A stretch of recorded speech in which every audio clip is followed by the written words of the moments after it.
Welcome back to everyone who's watching Mama Gasaro TV. You're going to be with me, Princess Mugisha.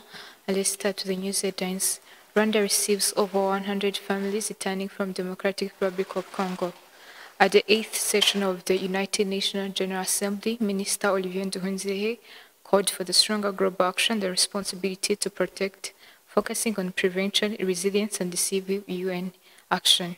On the international scene, Burkina Faso, Mali, Niger residents call ICC exit as a step to sovereignty. Let's take a short break to be back into the news details.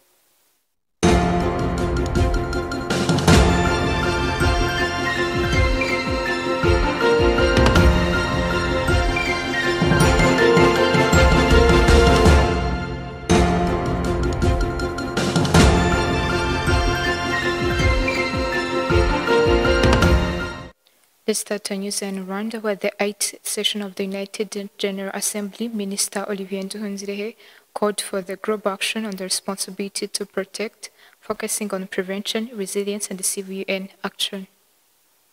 Rwanda, therefore, proposes concrete actions. First, strengthen early warning into early action. The UN must act upon credible reports of mass atrocities with preventive diplomacy and not wait for mass graves. Second, institutionalize accountability for hate speech. Condemn and deny support to media and actors that incite violence. Hate speech is not free speech when it lays the foundation for genocide. Third, reinforce capacity building. Assist states at risk with governance, mediation, and inclusive institutional building before crises escalate. Fourth, reaffirm the UN Security Council's duty. The Council must overcome political paralysis and act decisively when populations are at risk. Political will must not be held hostage to vetoes or geopolitical rivalries. Madam and Mr. Co-Chair, I wish to conclude by stating that R2P is not an abstract principle. It should be a solemn promise. Rwanda remains committed to it and calls for a renewed global compact to build a culture of prevention, to counter dangerous narratives, and to intervene early before lives are lost or before the world once again says never again. Thank you.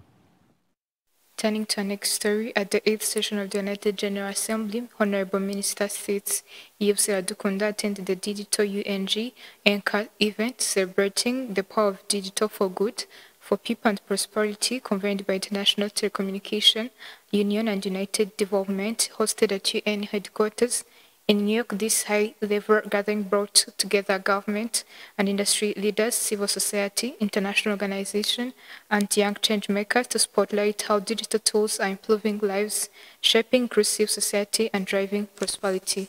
The Anchor event sits at the heart of the week-long Digital UNGA program, which is grounded in the digital all, the vision of ensuring that digital technologies are inclusive and accessible to all. Now let's turn our focus to this story, where over 100 Rwandan families have recently returned home from Democratic Republic of Congo, crossing land barrier border post in Rubavu district. The group includes women, men, and children who had been living in refugee-like condition in DRC Congo. Upon arrival, they were welcomed by Rwandan authorities and will undergo processing support, including through transit centers. The transit centers will provide them with essential services such as food, shelter, health checks, psycho support, and orientation. They returned voluntarily and part of the broader effort by Rwanda in cooperation with partners like UN to facilitate the safe, dignified return of its citizens displaced by the conflict in the Eastern Democratic Republic of Congo. These efforts include provision of identity documents, registration for health insurance, and aid of reintegration into the society. The returning families expressed relief and appreciation for the safety and stability they found upon arriving in Rwanda. Let's take a short break to be back into the international news.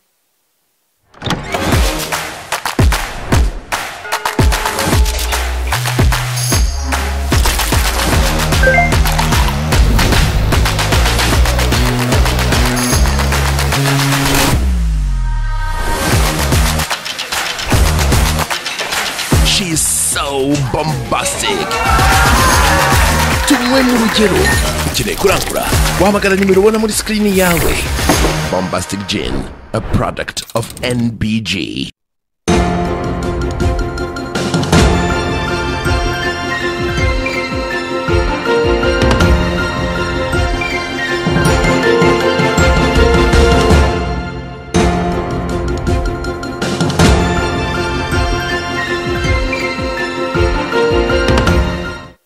Let's take a look into international news where people in Burkina Faso, Niger and Mali have welcomed the arrest of the Sahara states' withdrawal from the International Criminal Court, framing it as a step towards for independence. Sandra Tumkund proceeds.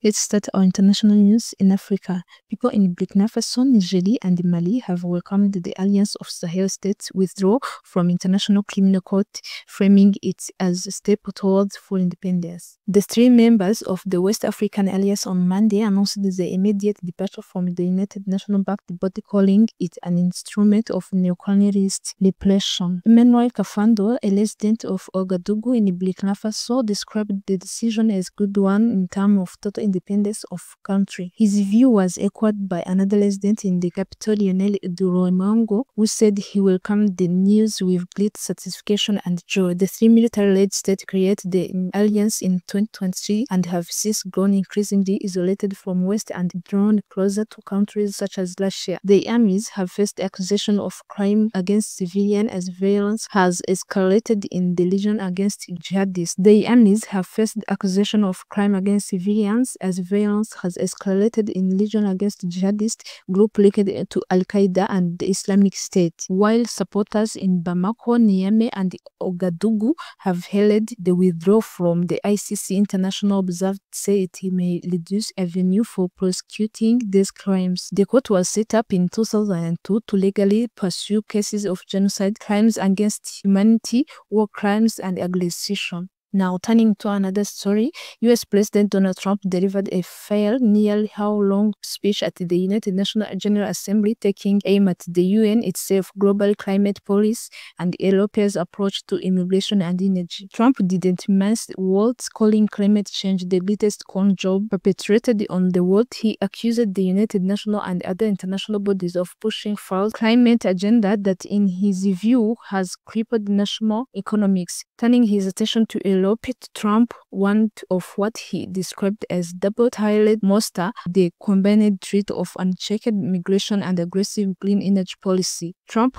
criticized Europe's immigration levels as part of globalist immigration agenda, arguing areas to end the failed experiment of open borders. He emphasized the need for immediate action, warning European leaders that unless they take strong control over what he called unmitigated immigration disaster and fake energy catastrophe, they risk losing their national identity and economic stability. Now, heading to our next story as we conclude. In China this evening at 17 p.m. local time, 9 a.m. GTM, by then nearly 2 million people in densely populated Guangdong province home to Zhuhai had already been evacuated.